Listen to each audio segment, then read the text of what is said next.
नमस्कार। बहुत स्वागत है आप सभी दर्शकों का मकर राशि के लिए देवगुरु वक्री के इस वीडियो में। क्या लेकर आए हैं वक्री गुरु? जी हाँ, 9 अक्टूबर 2024 दोपहर 12:35 पर ज्ञान, धन, संतान, विवाह और मान सम्मान के कारक देवगुरु बृहस्पति वृषभ राशि में वक्री होने जा रहे हैं और 4 फरवरी 2025 तक वृषभ राशि में ही वक्री रहेंगे। वर्तमान में देवगुरु का गोचर मंगल के नक्षत्र मृगशिरा में है और 28 नवंबर को देवगुरु चंद्रमा के नक्षत्र रोहिणी में गोचर करेंगे और ये दोनों ही ग्रह चंद्रमा और मंगल देवगुरु के परम मित्र हैं और अपने परम मित्र ग्रह के नक्षत्र में गोचर करते हुए देवगुरु मकर राशि के जातकों को अत्यंत शुभ फल प्रदान करेंगे और आपके जीवन में लंबे समय से चली आ रही परेशानियों का अंत होगा। जो खोया है आपने वो सब आपको मिलेगा। वर्तमान में मकर राशि के जातकों के जीवन में शनि की 7.5 गतिमान है और शनि भी वक्री हैं। 7.5 का अंतिम समय चल रहा है और ऐसे में धन के कारक देवगुरु का वक्री होना आपके लिए विशेष शुभ है, क्योंकि वक्री अवस्था में किसी भी ग्रह को चेष्टा बल की प्राप्ति होती है और वक्री अवस्था में एक भाव पीछे का भी फल प्रदान करते हैं। अब मकर राशि के करोड़ों जातक हैं, इस गोचर का क्या फल आपको मिलेगा ये आपकी जन्म कुंडली पर निर्भर करता है। और अक्सर आपके कमेंट इसी तरह के आते हैं कि ग्रहों का परिवर्तन हुआ, नक्षत्र परिवर्तन हुआ, राशि परिवर्तन हुआ, वक्री हुए, मार्गी हुए, लेकिन उन्हें जो फल मैंने बताया वो प्राप्त नहीं हो पाया। तो इसकी सीधी सी वजह है कि आपकी जन्म कुंडली में उस ग्रह की स्थिति कैसी है ये देखना होगा आपको। लेकिन ग्रह स्थिति जन्म कुंडली में कैसी भी हो, अगर आप उस ग्रह का उपाय करते हैं तो उपायों के द्वारा आपको उस ग्रह गोचर के शुभ फल प्राप्त होंगे।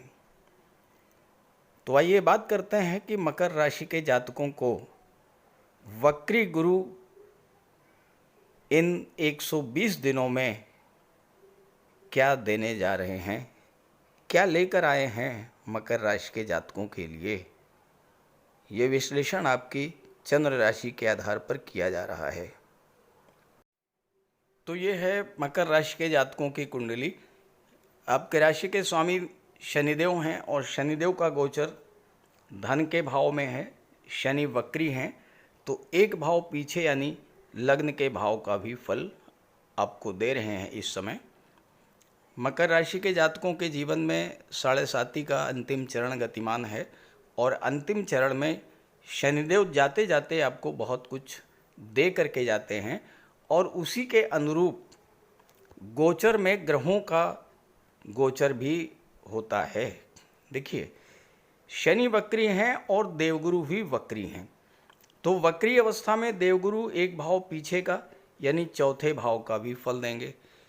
गुरु 12वें भाव के स्वामी हैं और तीसरे भाव के स्वामी हैं, तो गुरु का चेष्टा बल चौथे भाव, 5वें भाव, 12वें भाव और तीसरे भाव की चीज़ों पर होगा। गुरु की दृष्टि लाभ के भाव पर पड़ रही है, गुरु की दृष्टि भाग्य के भाव पर पड़ रही है और गुरु की दृष्टि लग्न के भाव पर पड़ रही है। इन भावों से संबंधित फल आपको मिलेंगे। और मंगल के नक्षत्र में गोचर कर रहे हैं तो 28 नवंबर तक चौथे भाव का विशेष फल मिलेगा और 28 नवंबर के बाद जब चंद्रमा के नक्षत्र में गोचर करेंगे तो आपको सातवें भाव का भी विशेष फल मिलेगा, क्योंकि चंद्रमा सातवें भाव के स्वामी हैं और मंगल चौथे भाव के स्वामी हैं और लाभ के भाव के स्वामी हैं। तो इस तरह से आपको इस गोचर काल में विशेष जो फल मिलेगा वो चौथे भाव का, लाभ के भाव का और सातवें भाव का फल मिलेगा। अब देखिए, गुरु लाभ के भाव पर दृष्टि डाल रहे हैं, इसके स्वामी मंगल हैं और मंगल के नक्षत्र में गुरु का गोचर है, तो चौथे भाव और 11वें भाव का जबरदस्त लाभ आपको मिलेगा। तो पहला प्रभाव क्या पड़ेगा? देखिए, शनि भी वक्री हैं, शनि दूसरे भाव का फल दे रहे हैं।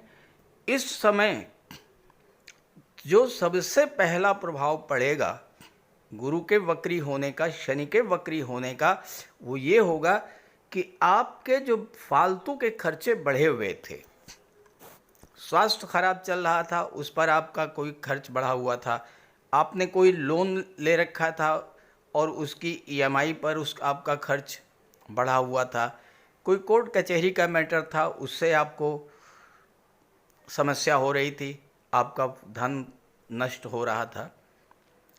इस तरह की समस्याओं से आपको राहत मिलने जा रही है, क्योंकि गुरु अत्यंत शुभ ग्रह हैं और वक्री अवस्था में और भी अधिक शुभ फल प्रदान करेंगे। तो पहला कार्य तो ये होगा कि आपके खर्चों पर रोक लगेगी। दूसरा, चूंकि सातवें भाव का फल देना शुरू करेंगे 28 नवंबर के बाद। सातवां भाव आपके विवाह का होता है।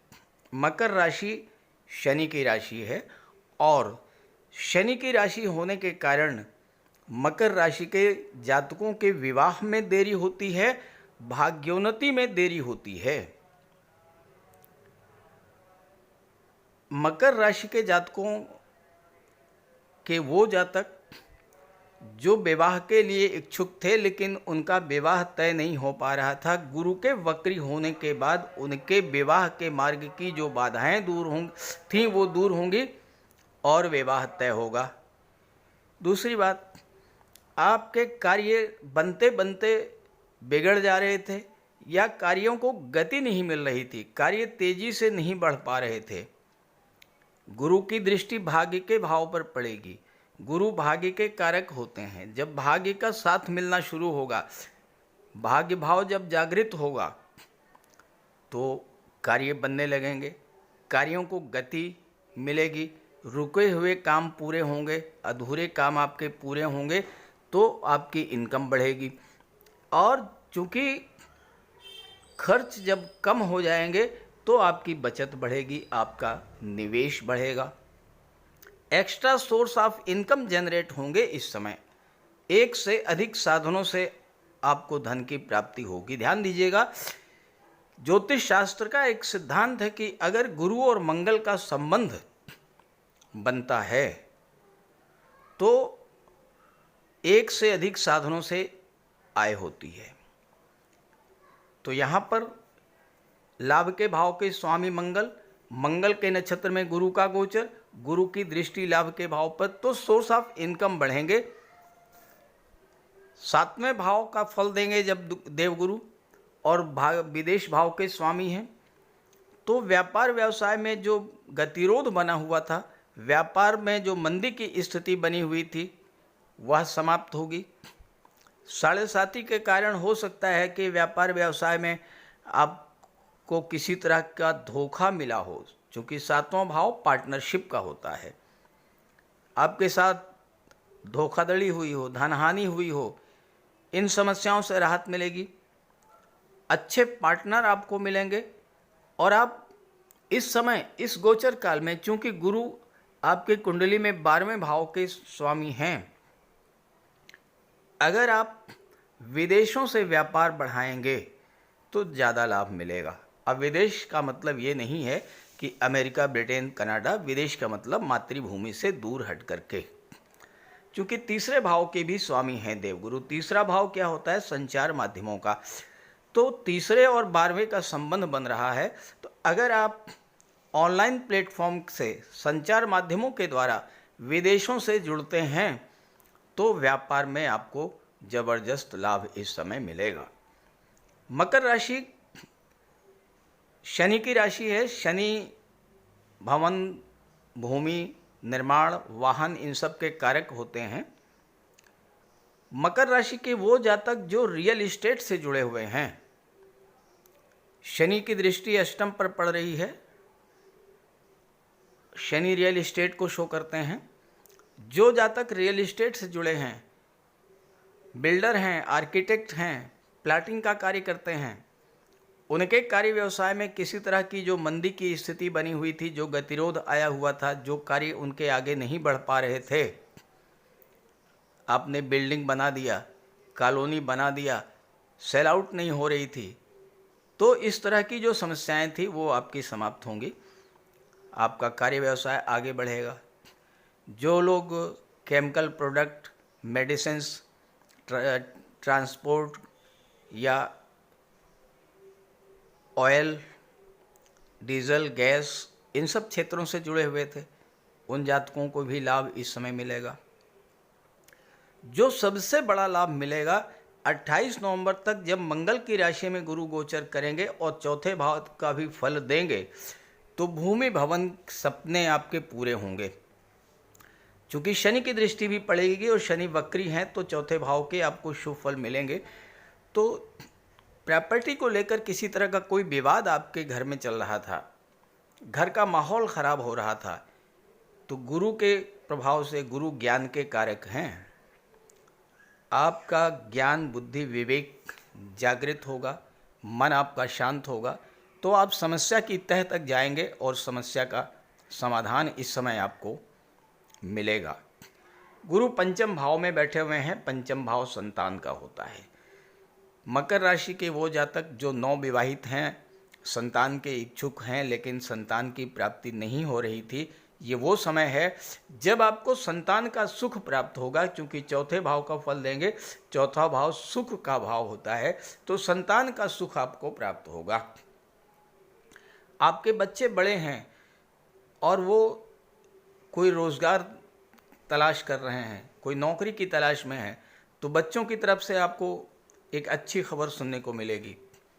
क्योंकि गुरु पंचम भाव में है, नवम भाव पर दृष्टि डाल रहे हैं, भाग्य भाव से नवम पंचम का योग बन रहा है, तो आपके भाग्य की जागृति तो करेंगे ही, आपके बच्चों के भाग्य की भी जागृति करेंगे।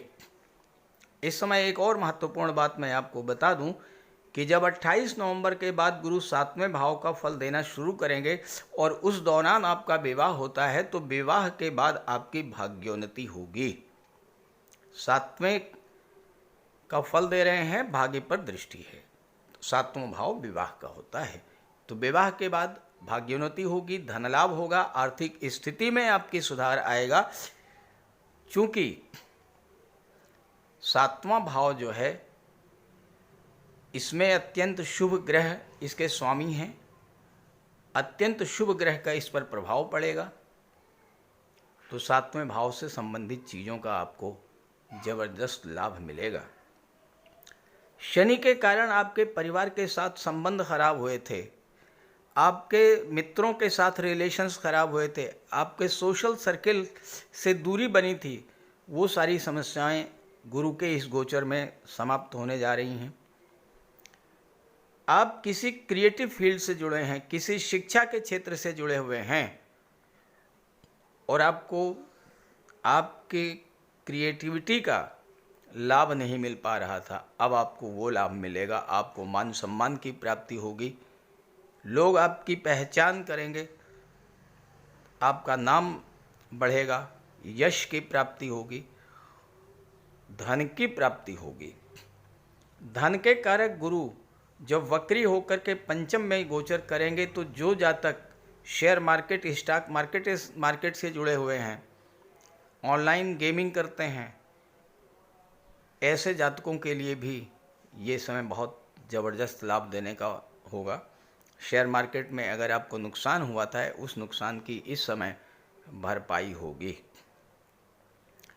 चूँकि गुरु तीसरे भाव का फल दे रहे हैं, तो इस समय यात्राएं भी आप करेंगे और भाई बहनों से भी आपके रिलेशंस अच्छे होंगे।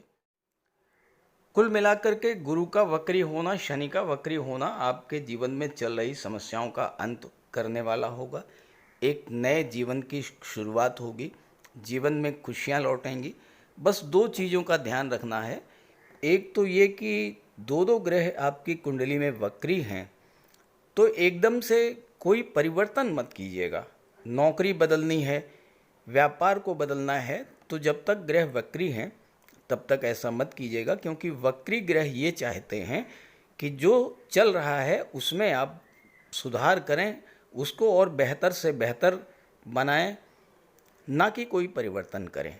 और दूसरी बात, जैसा मैंने शुरू में बताया, मैं नहीं जानता कि आपकी कुंडली में शनि की क्या स्थिति है, गुरु की क्या स्थिति है, लेकिन अगर आप उपाय करेंगे तो उपायों से आपको लाभ मिलेगा। तो बात कर लेते हैं गुरु के उपायों पर। कुंडली में देवगुरु बृहस्पति का बहुत ही महत्वपूर्ण स्थान है, क्योंकि देवगुरु कुंडली के पंचम और नवम भाव के कारक होते हैं। पंचम भाव से संतान का विचार किया जाता है, शिक्षा का विचार किया जाता है, और नवम भाव से भाग्य का विचार किया जाता है। गुरु ग्रह भाग्य के लिए जिम्मेदार माने जाते हैं, और किसी भी कार्य की सफलता के लिए देवगुरु का मजबूत होना बहुत ज़रूरी है। जब कुंडली में देवगुरु मजबूत होते हैं तो भाग्य का साथ मिलता है, जिस काम में हाथ डालते हैं वो सफल होता है, विवाह समय से होता है, शिक्षा अच्छी मिलती है, गुरु की कृपा रहती है, धन की प्राप्ति होती है। तो देवगुरु के लिए कुछ उपाय बताने जा रहा हूँ, उपाय ज़रूर कीजिएगा। अगर आपकी जन्म कुंडली में गुरु कमज़ोर स्थिति में है तो आपको गुरुवार का व्रत करना चाहिए। स्नान करते समय जल में आधा चम्मच हल्दी डालकर स्नान करें। स्नान के बाद पीले रंग के वस्त्र धारण करें, और साथ ही साथ केसर या हल्दी का तिलक लगाएं। और गुरुवार के दिन भगवान विष्णु की उपासना करें।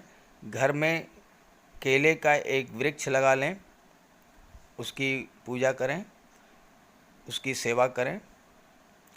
भोजन में चने के बेसन, चीनी और घी से बने लड्डू का सेवन करें, और अपनी क्षमता के अनुसार पीले वस्त्र, हल्दी, शहद, धार्मिक पुस्तकें, इन सब का दान कर सकते हैं। अगर गुरु ग्रह कमज़ोर है तो पुखराज धारण करें, लेकिन इसके लिए किसी योग्य ज्योतिषी की सलाह ले लें। माता पिता, गुरु और बुज़ुर्गों का सम्मान करें, उनकी देखभाल करें और उनका आशीर्वाद प्राप्त करें। साफ सफाई रखें, गुरु की सेवा करें, और दही और चावल गरीबों को खिलाएं। किसी गरीब को, किसी दिव्यांग व्यक्ति को भोजन कराएं। किसी वृद्धाश्रम में जाकर के वृद्धों के साथ कुछ समय बिताएं, उनकी समस्याओं को जानें, समझें। कोई ज़रूरी नहीं है कि आप धन से ही सहायता करें, तन और मन से भी आप मदद कर सकते हैं दूसरों की, और ऐसा करने से देवगुरु अत्यंत प्रसन्न होते हैं। और जब देवगुरु बलवान होंगे तो आपको पूरा लाभ मिलेंगे। तो ये उपाय करके देखिएगा, लाभ होगा। कमेंट करके बताइएगा ताकि आपके साथियों को भी इसका लाभ मिल सके। नमस्कार।